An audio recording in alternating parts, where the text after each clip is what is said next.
नमस्ते। मैं आप सबका स्वागत करता हूँ। मेरा नाम है विराट राठौर और मैं आईआईटी बॉम्बे से पास आउट हूँ। बच्चों, आज का हमारा चैप्टर है मोशन इन अ प्लेन।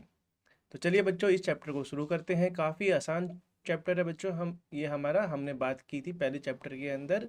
देखा था कि कैसे कैसे हमारा पोजीशन वेरी करता है, वेलोसिटी किस पे डिपेंड करती है, एक्सीलरेशन कैसे डिपेंड करता है। तो यही चैप्टर हम आज पढ़ेंगे। प्लेन के अंदर जो मोशन होता है, जैसे कि मान लीजिए मोशन इन अ प्लेन। बच्चों, प्लेन से तुम क्या समझते हो? प्लेन क्या होता है? जैसे कि हमारा ये स्क्रीन मान लो बच्चों। स्क्रीन की ये जो हमारी स्क्रीन है बच्चों, इसके अंदर मैं क्या कर सकता हूँ? इसके अंदर मैं इधर जा सकता हूँ, मैं इधर भी जा सकता हूँ, मैं इधर भी जा सकता हूँ बच्चों, और मैं इधर भी जा सकता हूँ। मतलब मेरा जो पोजीशन है बच्चों वो चेंज हो सकता है। कैसे? अगर मैं एक बोलूँ कि ये है मेरा एक एक्स वाई प्लेन है बच्चों, तो मैं क्या कर सकता हूँ? मेरी अगर मैं यहाँ पर वैल्यू बोलूँ तो यहाँ पर वैल्यू क्या हो जाएगी हमारी? यहाँ पर हमारी वैल्यू रहेगी कुछ एक्स और वाई की वैल्यू कुछ चेंज रहेगी। यहाँ पर भी मैं, जैसे कि अगर मैं ट्रैवल कर रहा हूँ बच्चों, मान लीजिए ये कर्व है मेरा, इस पाथ पे मैं ट्रैवल कर रहा हूँ, तो हम देख पा रहे हैं कि ये जो है हमारा, हम पर ये जो पर्सन है ये ट्रैवल कर पा रहा है एक्स और वाई डायरेक्शन के अंदर, कि एक्स और वाई डायरेक्शन जो है इसके अंदर चेंज हो रहा है। पर जो हमारा जेड डायरेक्शन है बच्चों, जो मतलब ये बाहर की तरफ नहीं आ सकता। तो ये हमारा बच्चों होता है एक प्लेन। तो इसी मोशन के बारे में हम आज बात करेंगे बच्चों। तो चलिए शुरू करते हैं। In the last chapter, we developed the concept of position, displacement, velocity, acceleration that are needed to describe the motion of an object along a straight line. तो बच्चों, पिछले चैप्टर में हमने बात की थी स्ट्रेट लाइन के बारे में, कि कैसे जो मोशन होता है हमारा स्ट्रेट लाइन के अंदर वो कैसे कैसे होता है। और हमने इक्वेशन देखी थी, इक्वेशन ऑफ मोशन हमने पढ़ी थी। और क्या क्या थी वो इक्वेशन? वो इक्वेशन थी बच्चों v is equals to U plus A T, S is equals to U T plus half A T square, V square is equals to U square plus 2as। ये हमने इक्वेशन देखी थी वो जो straight line के case के अंदर जब हमने ये चैप्टर पढ़ा था।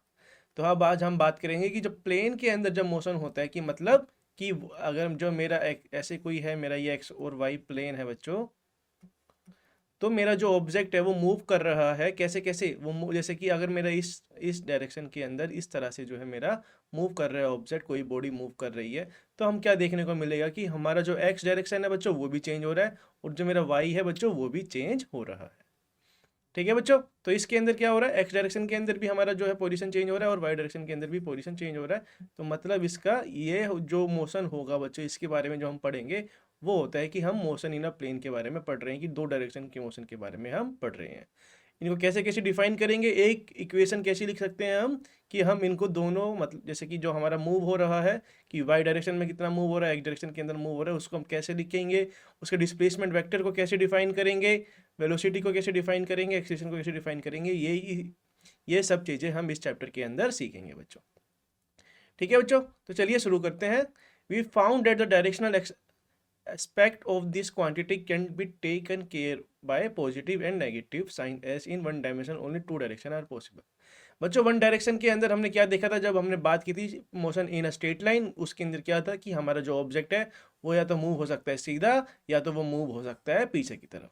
पर इसके अंदर, इस केस के अंदर हमारा जो मोशन हो रहा है बच्चों वो एक्स वाई प्लेन के अंदर हो रहा है, कि कहीं भी हमारा जो ऑब्जेक्ट है वो मूव कर सकता है, उसको कोई बाउंडेशन नहीं है। ठीक है बच्चों? चलिए आगे बढ़ते हैं। But in order to describe the motion of an object in two dimension, a plane or a three-dimension space, we need to use the vector to describe the above mentioned physical quantity। बच्चों, जो हम क्या करते हैं, जैसे कि हमारा जो होता है कि जैसे ये है मेरा एक्स और वाई प्लेन, मेरा हो रहा है मूव। तो बच्चों, इसके अंदर इसके पोजीशन को, इसके वेलोसिटी को डिफाइन करने के लिए, क्योंकि इसके अंदर हम क्या देख रहे हैं कि हम देख रहे हैं कि एक्स और वाई जो है दोनों साथ ही साथ क्या हो रहे हैं, चेंज हो रहे हैं। ठीक है? इसके अंदर ऐसा नहीं है कि एक्स चेंज हो रहा है पर वाई चेंज नहीं हो रहा, पर हमारा एक्स और वाई दोनों साथ साथ चेंज हो रहा है। तो इस केस के अंदर ऐसी मोशन को डिस्क्राइब करने के लिए हमको यूज करना होता है बच्चों वेक्टर। ठीक है? तो हम वेक्टर फॉर्म के अंदर ही क्या करेंगे, जो हमारी फिजिकल क्वांटिटी है बच्चों, जैसे कि डिस्प्लेसमेंट, डिस्टेंस, वेलोसिटी, एक्सीलरेशन, उन सबको हम वेक्टर के फॉर्म में लिख सकते हैं, और उसी तरह से हम अपना मोशन जो है डिस्क्राइब कर सकते हैं। ठीक है बच्चों? Therefore it is first necessary to learn the language of vector। तो इसीलिए बच्चों हमें जो है ये मोशन जो है वेक्टर के अंदर लिखना है, तो हमको सबसे पहले वेक्टर के बारे में जानना, मतलब उसके बारे में पता होना चाहिए कि वेक्टर क्या होता है, उसको हम कैसे ऐड करते हैं, कौन कौन से रूल होते हैं उसके अंदर, ये सब हम देखेंगे। उसके हम क्या क्या देखेंगे बच्चों, हम देखेंगे कि कैसे हम ऐड करें वेक्टर को, कैसे हम सब्ट्रैक्ट करेंगे और कैसे हम मल्टीप्लाई करेंगे वेक्टर को, ये सब हम आज सीखेंगे। ठीक है बच्चों। What is the result of multiplying a vector by a real number, की क्या होगा रिजल्ट जैसे कि हम वेक्टर को मल्टीप्लाई करेंगे। We shall learn this enable to us to the vector for defining velocity acceleration in a plane. तो इन्हीं की वेक्टर की मदद से बच्चों हम वेलोसिटी एक्सीलरेशन की जो होगा हमारा मैग्नीट्यूड होगा, जो उसका जो डायरेक्शन होगा वो हम डिफाइन कर सकते हैं वेक्टर की मदद से। Circular motion is a familiar class of motion that has a special significance in daily life situation. तो जैसे बच्चों हमारा सर्कुलर मोशन होता है, जैसे कि तुम देखते हो कि फैन जो है हमारा एक सीलिंग के ऊपर वो अटैच है, वॉल पे जो अटैच है, तो ये क्या करता है, ये मूव हो रहा है बच्चों। कैसे मूव हो रहा है, ये रोटेशन मूव कर रहा है, मतलब ये सर्कुलर मूवमेंट कर रहा है। तो इसको भी हम बोल सकते हैं कि ये प्लेन के अंदर मूवमेंट कर रहा है। We shall discuss uniform circular motion in some detail. The equation developed in the chapter for the motion in plane can be extended to the case of 3 dimension. तो बच्चों इसी तरह से हम ये यूज़ करेंगे और इन्हीं की मदद की मतलब इन्हीं वेक्टर की मदद से हम क्या करेंगे, 3 डायमेंशन के केस के बारे में भी हम एनालाइज कर पाएंगे और 3 डायमेंशन के केस के अंदर भी हम हमारे पोजीशन वेक्टर वेलोसिटी वेक्टर को हम लिख पाएंगे। अब तो चलिए बच्चों हम शुरू करते हैं स्केलर और वेक्टर के बारे में जानना। स्केलर और वेक्टर क्या क्या होते हैं, तो चलिए देखते हैं। In physics quantity are classified as scalar और वेक्टर। बच्चों जितनी भी फिजिक्स के अंदर क्वांटिटी होती है, जो भी फिजिकल क्वांटिटी होती है, जैसे हमारा फोर्स, डिस्प्लेसमेंट, कोई भी क्वांटिटी, टेम्परेचर, या वो कोई भी क्वांटिटी हो बच्चों हमारे पास, फोर्स, मोमेंटम या टॉर्क, इम्पल्स, कुछ भी हो, उसको हम कैसे डिफाइन करते हैं, उसको हम स्केलर और वेक्टर के अंदर डिफाइन करते हैं। तो देखते हैं स्केलर और वेक्टर क्या क्या होते हैं बच्चों। स्केलर क्वांटिटी है मैग्नीट्यूड ओनली, एग्जांपल मास, टेम्परेचर, टाइम और डिस्टेंस। कह रहे हैं कि स्केलर क्वांटिटी वो होती है जिसके पास बस मैग्नीट्यूड होता है। जैसे कि मास होता है बच्चों, जैसे कि हम अपना मास कैसे बताते हैं कि मेरा 50 किलोग्राम वेट है, या टेम्परेचर हम कैसे बताते हैं कि 23 डिग्री सेल्सियस है, 25 डिग्री सेल्सियस है, उसको हम फ़ारेनहाइट में, केल्विन के अंदर क्या करते हैं, मेजर करते हैं। तो ये क्या बता रहा है कि हमको ये एक मैग्नीट्यूड देता है कि कितना टेम्परेचर है, कि मान लीजिए टाइम क्या हो गया, ये हमको क्या बताता है, हमको बस एक मैग्नीट्यूड बताता है और उसके अलावा ये कुछ नहीं बताता। जैसे डिस्टेंस हो गया, कि हम पूछते हैं कि मेरा और घर का बीच का डिस्टेंस कितना है, तो तुम क्या बोलोगे, 2 किलोमीटर है। ठीक है, इसकी 2 किलोमीटर डिस्टेंस है, तो इसके अंदर बस हम 2 किलोमीटर ही बताते हैं। इसके अंदर हम कोई और चीज़ें हम इसके अंदर ऐड नहीं करके बताते, कि हम बस मैग्नीट्यूड बताते हैं कि ये हमारा मैग्नीट्यूड है, और ना तो इसके अंदर हम डायरेक्शन स्पेसिफाई करते, ना कुछ और स्पेसिफाई करते। ठीक है बच्चों, तो ये हमारी होती है स्केलर क्वांटिटी। और हमने एग्जांपल देखा कि स्केलर क्वांटिटी कौन कौन सी होती है, वो होती है मास, टेम्परेचर, टाइम और डिस्टेंस। अब पढ़ते हैं बच्चों वेक्टर क्वांटिटी क्या होती है। वेक्टर क्वांटिटी वो होती है बच्चों जिनके पास मैग्नीट्यूड तो होता ही होता है और उनके पास डायरेक्शन भी होता है। जैसे कि हमारा डिस्प्लेसमेंट, वेलोसिटी, एक्सीलरेशन और फोर्स। तो बच्चों जैसे कि डिस्प्लेसमेंट क्या होता था, हमारा डिस्प्लेसमेंट हमने पढ़ा था कि जैसे कि ये मेरा अगर कोई कर्व पाथ है, और ये मान लीजिए कि ये है मेरा ए पॉइंट और ये है बच्चों मेरा बी पॉइंट, तो मैं क्या बोलूँगा बच्चों, डिस्टेंस क्या हो जाएगा बच्चों मेरा, यहाँ पर डिस्टेंस क्या हो जाएगा, डिस्टेंस हो जाएगा मेरा पाथ ट्रेवल्ड। ये सारा डिस्टेंस बच्चों ये है मेरा क्या, डिस्टेंस। और डिस्प्लेसमेंट क्या हो जाएगा, डिस्प्लेसमेंट हो जाएगा बच्चों हमारा ये जो स्ट्रेट लाइन ज्वाइनिंग ए और बी, ये हो जाएगा मेरा डिस्प्लेसमेंट। और ये वाला बच्चों जो हो जाएगा मेरा हो जाएगा डिस्टेंस। तो बच्चों यहाँ पर हमको क्या देखने को मिल रहा है, हमको देखने को मिल रहा है कि हम बता सकते हैं कि ए और बी जो है एक स्ट्रेट लाइन के अंदर है, हम डिफाइन कर सकते हैं कि इसका जो पोजीशन है वो कहाँ पर डिफाइन किया गया है। ठीक है, तो हम डायरेक्शन भी हम इसको देख सकते हैं आसानी से। उसी तरह से वेलोसिटी एक्सीलरेशन को भी हम वेक्टर के फॉर्म में रिप्रेजेंट कर सकते हैं, कि अगर वेलोसिटी है, कोई जा रहा है बच्चों, तो हम जैसे ये हमारा ऑब्जेक्ट है, मूव हो रहा है किसी वेलोसिटी से, मान लीजिए कि वो किसी वेलोसिटी से मूव हो रहा है 10 मीटर पर सेकेंड मान लूँ। ठीक है, और मैं बोलूँ कि ये एक्स डायरेक्शन के अंदर मूव हो रहा है, तो हम क्या बोल रहे हैं कि हमारी जो वेलोसिटी है वो है एक्स डायरेक्शन के अंदर, मतलब इसके अंदर डायरेक्शन हमने क्या किया, स्पेसिफाई किया, और हमने मैग्नीट्यूड भी स्पेसिफाई किया।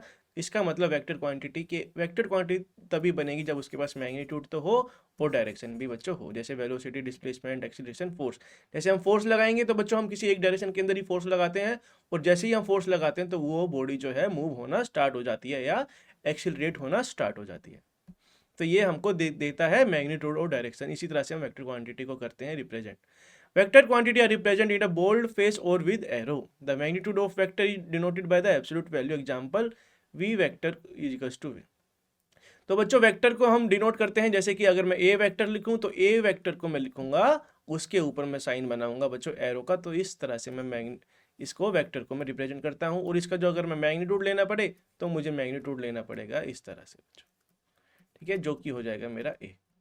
ठीक है, scalar quantity follow the rules of ordinary algebra. कह रहे हैं कि स्केलर क्वांटिटी को हम अपनी जो ऑर्डिनरी एलजेब्रा है, जैसे हम मैथ यूज करते हैं, एलजेब्रा यूज करते हैं, उस तरह से हम सिंपल तरीके से हम ऐड कर सकते हैं हमारे स्केलर क्वांटिटी को। पर वेक्टर क्वांटिटी जो होती है बच्चों वो ओबे करती है ट्रायंगल लॉ ऑफ एडिशन। ठीक है, तो हमारा वेक्टर क्वांटिटी को ऐड करने के लिए स्पेशल कुछ रूल्स होते हैं, कुछ लॉस होते हैं, वो भी हमको सीखने हैं। तो ट्रायंगल लॉ ऑफ एडिशन और पैरेललोग्राम लॉ ऑफ एडिशन ये हमको वेक्टर क्वांटिटी के अंदर हमको ये यूज करने होते हैं बच्चों। इस तरह से हम ये क्या करते हैं, ऐड करते हैं वेक्टर क्वांटिटी का। तुम्हारा ऐसा नहीं है कि जैसे कि मेरे पास एक वेक्टर है, ए वेक्टर प्लस बी वेक्टर को तुम ऐड करो और तुम क्या बोल दो, सीधा ए प्लस बी वेक्टर तुम बोल दो।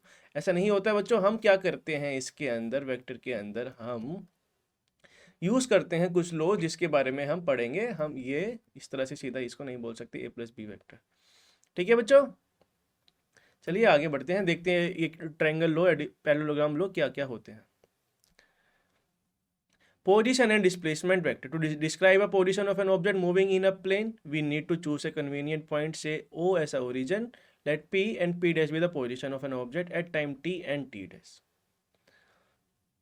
कह रहा है अगर हम पोजीशन डिफाइन करें बच्चों किसी ऑब्जेक्ट की और मान लेते हैं कि जो हमारा है ओरिजिन में मान लूँ, जैसे अगर मैं इसकी फिगर देखूं तो फिगर है बच्चों इस तरह से कि मैंने क्या किया, ये है मेरा ओरिजिन, ये है मेरा बच्चों एक्स वाई प्लेन। तो यहाँ पर मेरा एक जो है ऑब्जेक्ट जो है मूव हो रहा है पी से लेके पी डैश की तरफ।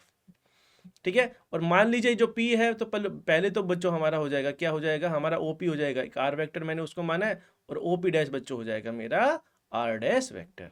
तो ये है बच्चों हमारी इमेज, इस तरह से देखते हैं इसके बारे में। To describe the position of an object moving in a plane, we need to choose a convenient point. जैसे हमने ओरिजिन ओ फिक्स कर लिया था और P और P डैश जो थे पोजीशन थे ऑब्जेक्ट के किसी टाइम t पे और टाइम t डैश पे, कि टाइम t डैश के बाद जो है हमारा पोजीशन वेक्टर वो चेंज हो गया है P डैश के अंदर। We join O and P by a straight line, then OP is the position vector of the object at time t. और O and P को अगर हम ज्वाइन कर दे बच्चों तो OP जो हो जाएगा बच्चों वो हो जाएगा हमारा पोजीशन वेक्टर किसी टाइम टी पर। हमने देखा है कि an arrow is marked at the head of the line, it is represented by the symbol that is OP is equals to R।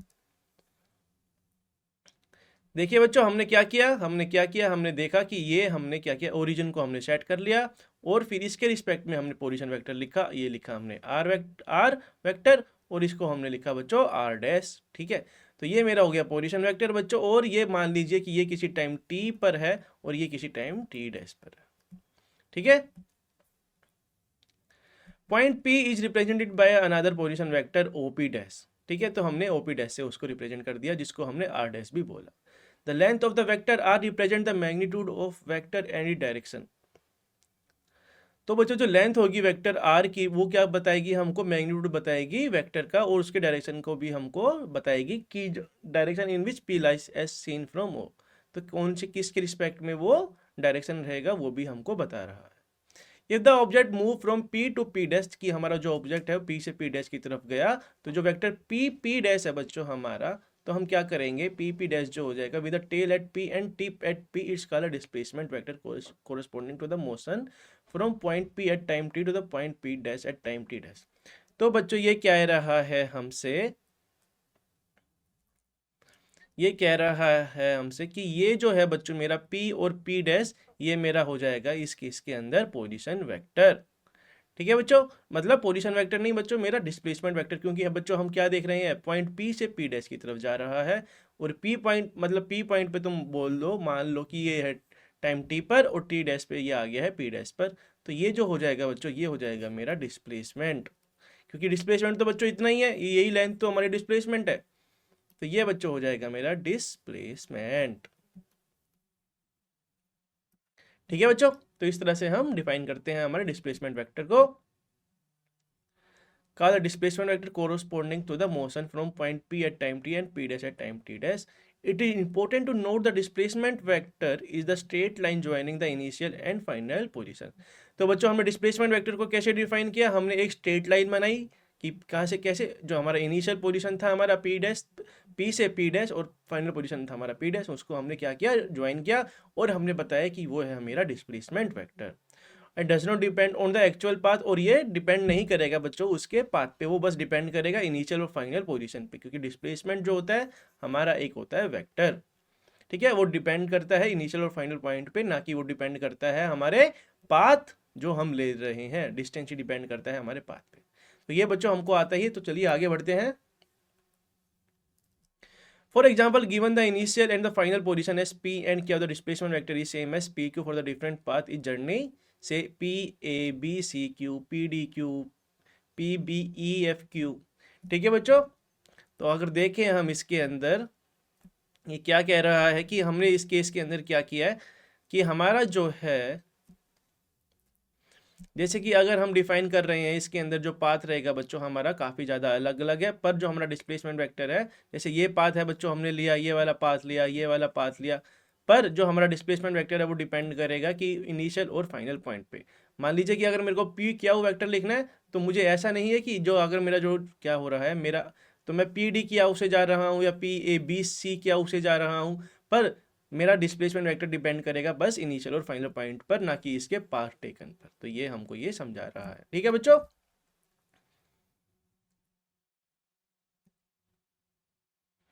Therefore the magnitude of the displacement is either less. तो बच्चों जो होता है बच्चों हमारा displacement क्या होता है, हम या तो वो होता है हमें कभी कभी छोटा होता है हमारे एक्चुअल पाथ लेंथ से, क्योंकि हमको पता है ये लेंथ है बच्चों, और एक ये लेंथ है. तो बच्चों ये जो लेंथ होगी बच्चों इसको हम कहेंगे ये है मेरा इनिशियल, ये है मेरा फाइनल. तो ये वाली लेंथ जो होगी बच्चों ये हमेशा छोटी होगी या बराबर हो सकती है, पर ये इससे बड़ी कभी नहीं हो सकती. ठीक है बच्चों. तो मैं डिस्प्लेसमेंट को मैं लिख दूँ डीपी. डीपी क्या होता है, लेस देन इक्वल टू होता है हमारा डिस्टेंस से. ठीक है बच्चों, ये हमेशा ही होता है. डीपी मतलब डिस्प्लेसमेंट जो होता है हमारा कभी बड़ा नहीं हो सकता डिस्टेंस से.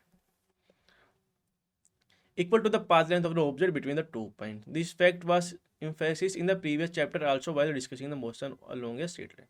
तो बच्चों ये हमको पता है डिस्टेंस और डिस्प्लेसमेंट का हमको डिफरेंस पता है. तो आगे बढ़ते हैं. Equality of vector. Two vector A and B are equal if they have the same magnitude and the same direction. कह रहे कि दो वेक्टर बच्चों जो होंगे हमारे वो सेम तभी होंगे जब उनका जो मैग्नीट्यूड होगा वो सेम होगा और उनका डायरेक्शन जो होगा सेम होगा. ठीक है. Shift B parallel to itself until the tail Q coincide with the tail of A, that is Q coincide with O. Since their tip S and P also coincide, their vector are equal A and B. देखते हैं इसकी figure बच्चों. ये क्या कह रहा है, कह रहा है कि अगर मेरे पास है A वेक्टर और B वेक्टर, तो अगर मेरा A और वेक्टर B है, A और B जो है मेरा इक्वल है बच्चों, तो मैं क्या बोलूँगा, A और B मेरा अगर इक्वल है,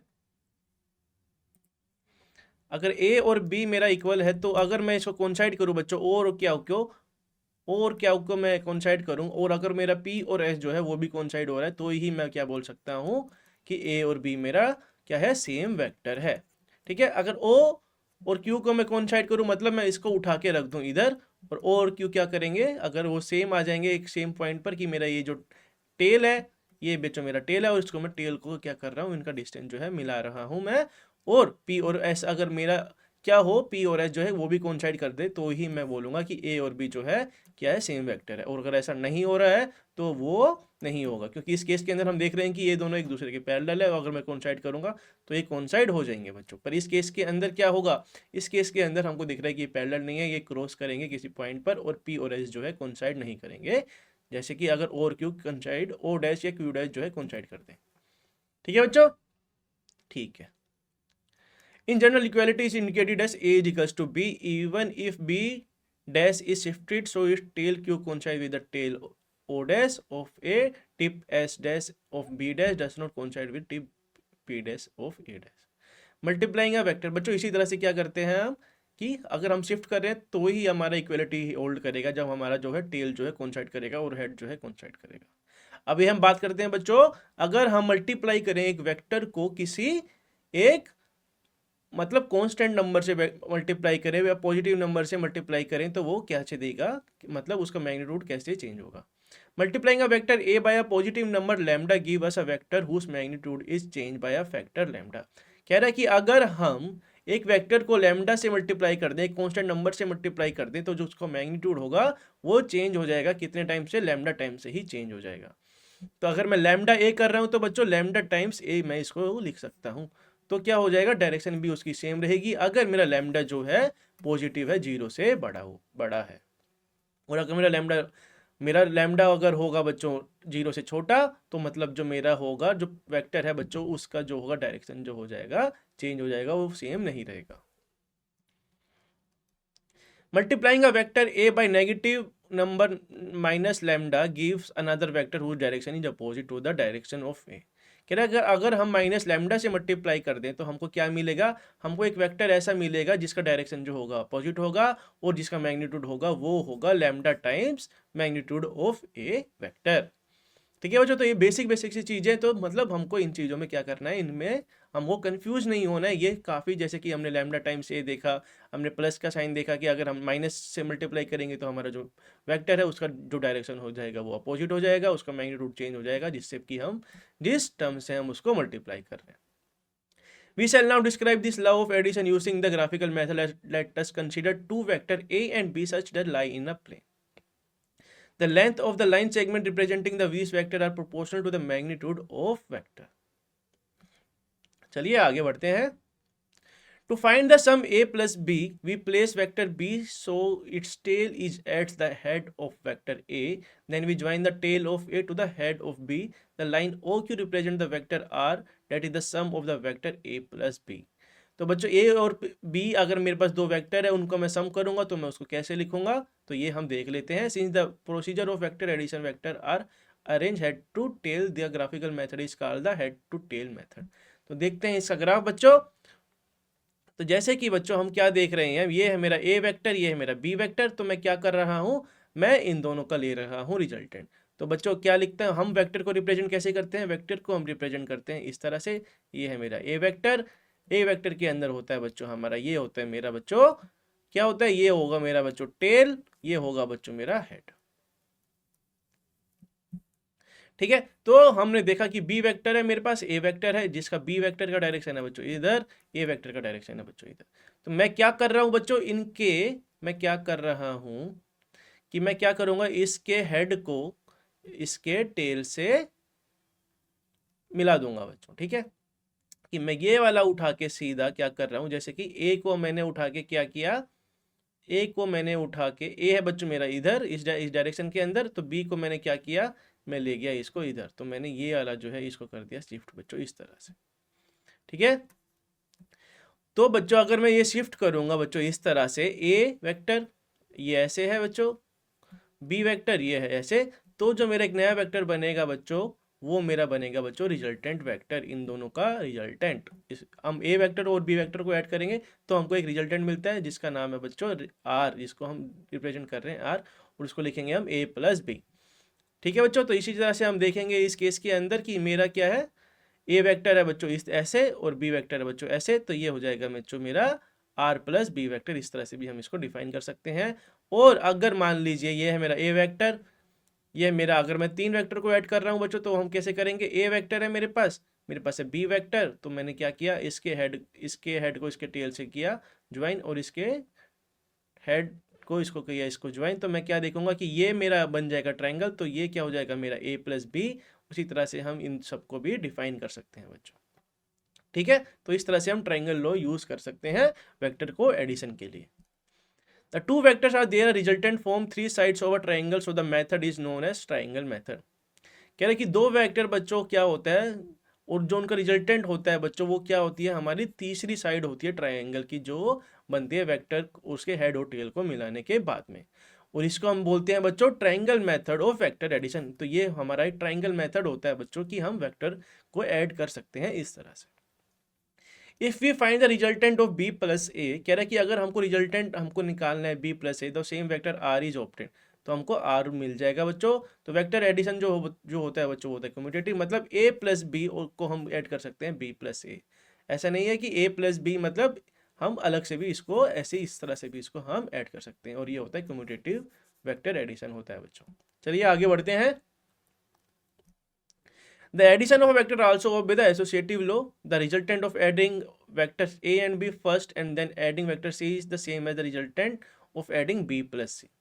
मतलब एसोसिएटिव लॉ मतलब बच्चों ये ग्रुप में भी काम कर सकते हैं कि अगर हम इनको ग्रुप में ऐड कर रहे हैं, जैसे कि हमने देख रहे हैं कि ए प्लस बी को हमने एक ग्रुप बनाया और इसको अंदर हम ऐड कर रहे हैं सी के साथ, और फिर हम क्या कर रहे हैं, इसको ऐड कर रहे हैं ए प्लस बी प्लस सी के, इसके ग्रुप को ऐड कर रहे हैं, तो ये होल्ड करता है बच्चों। ठीक है, मतलब ए प्लस बी ये करता है, एसोसिएटिव लॉ जो है ये फॉलो करता है। What is the result of adding two parallel and opposite vector? कह रहा है कि क्या रिजल्ट होगा बच्चों अगर हम इक्वल और अपोजिट वेक्टर को ऐड कर दें। तो देखते हैं, कंसीडर टू वेक्टर ए और माइनस ए और माइनस ए बच्चों मेरा क्या है, इक्वल है, इक्वल वेक्टर है बच्चों मेरे। क्यों? क्योंकि इनका जो मैग्नीट्यूड है वो इक्वल है। वो मैग्नीट्यूड क्या है, इसका ए है और इसका भी मैग्नीट्यूड ए है, पर ये क्या है, अपोजिट वेक्टर है। अपोजिट वेक्टर हम कैसे डिफाइन करते थे, अपोजिट वेक्टर हम डिफाइन करते थे उसके डायरेक्शन से, कि ये है हमारा पॉजिटिव, ये है मेरा बच्चों नेगेटिव। तो इनका जो सम होगा, तो अगर मैं लिखूंगा सम, तो वो मैं कैसे लिखूंगा, A plus minus of A vector. ठीक है बच्चों, since the magnitude of this vector are same, कह रहा है कि जो मैग्नीट्यूड है बच्चों सेम है हमारा, बट द डायरेक्शन अपोजिट, कह रहा है कि जो डायरेक्शन है वो अपोजिट है, तो रिजल्टेंट वेक्टर क्या हो जाएगा, एक जीरो मैग्नीट्यूड का एक वेक्टर बनेगा, और उसको हम क्या बोल सकते हैं, उसको हम नल वेक्टर भी बोल सकते हैं। मतलब बच्चों ये कह रहा है कि ए वेक्टर माइनस ए वेक्टर क्या हो जाएगा, मेरा हो जाएगा जीरो। ठीक है, और इसको मैं क्या बोल सकता हूँ, एक नल वेक्टर भी हम इसको बोल सकते हैं। नल वेक्टर को हम कैसे डिफाइन करते हैं बच्चों, उसको हम डिफाइन करते हैं जीरो वेक्टर से भी, उसको हम डिफाइन करते हैं कि उसके पास कोई मैग्नीट्यूड नहीं होता, ना इसके पास कोई डायरेक्शन होता है।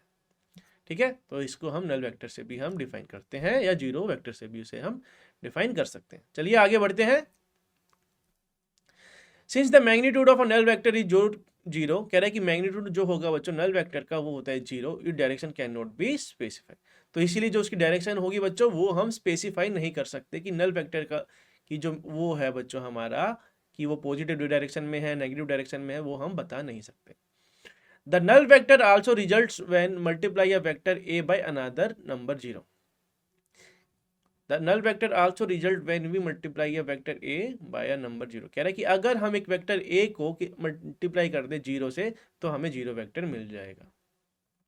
The main properties of zero vector are, तो जीरो वेक्टर की, नल वेक्टर की हम प्रॉपर्टीज क्या होंगे, अगर हम ऐड करेंगे बच्चों a प्लस जीरो वेक्टर को, तो वो हमको a वेक्टर ही देगा। अगर हम मल्टीप्लाई कर देंगे बच्चों लैम्डा को, मतलब लैम्डा से मल्टीप्लाई कर देंगे जीरो को, तो वो जीरो ही देगा, और जीरो को अगर मल्टीप्लाई करेंगे ए वेक्टर से, तो वो हमको नल वेक्टर ही देगा बच्चों।